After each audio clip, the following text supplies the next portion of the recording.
કમિટીની બેઠક ચેરમેન નિલેશ કગથરાના અધ્યક્ષસ્થાને યોજાઈ હતી। જામનગર મનપા દ્વારા વિવિધ વિકાસના કામોને સ્ટેન્ડિંગ કમિટીમાં સૈદ્ધાંતિક મંજૂરી આપવામાં આવી છે। સ્ટેન્ડિંગ કમિટીમાં કુલ 41 કામોને મંજૂરી આપવામાં આવી છે।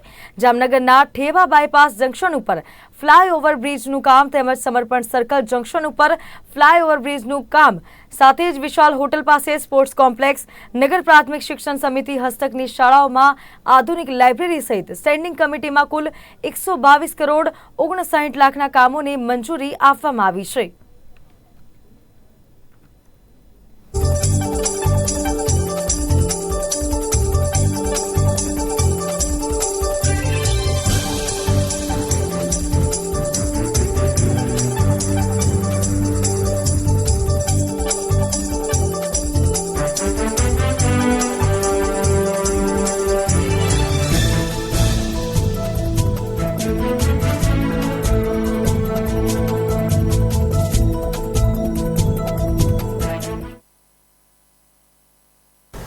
આજરોજ મળેલ સ્ટેન્ડિંગ કમિટીમાં કુલ 41 કામો મંજૂર કરવામાં આવેલ છે, જે કામોની કિંમત 122 કરોડ 59 લાખ થાય છે।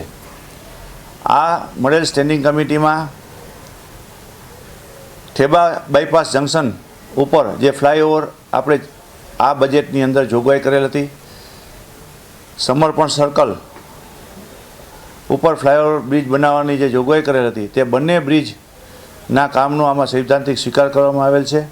વિશાલ હોટલ પાછળ જે સ્પોર્ટ્સ સંકુલ બનાવવાનું આયોજન કરવામાં આવેલ હતું જે બજેટની અંદર, તેનું પણ સૈદ્ધાંતિક સ્વીકાર કરી ટીપી સ્કીમ નંબર 5માં હાલમાં જે ટાઉન હોલ આપણું 815ની સીટની કેપેસિટીનું છે, જે ખૂબ જ નાનું પડતું હોય, એના માટે આપણે આગામી બજેટની અંદર નવું ઓડિટોરિયમ બનાવવા માટેની આયોજન કરેલ હતું, જે આપણે 1200 સીટનું નવું ઓડિટોરિયમ બનાવવાનું કામને સૈદ્ધાંતિક મંજૂરી આપવામાં આવેલ છે।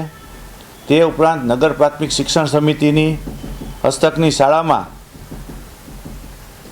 લાઇબ્રેરી બનાવવાનું જે આયોજન આપણે બજેટની અંદર જોગવાઈ કરવામાં આવેલ હતી, તે કામને પણ સૈદ્ધાંતિક સ્વીકાર કરવામાં આવેલ છે।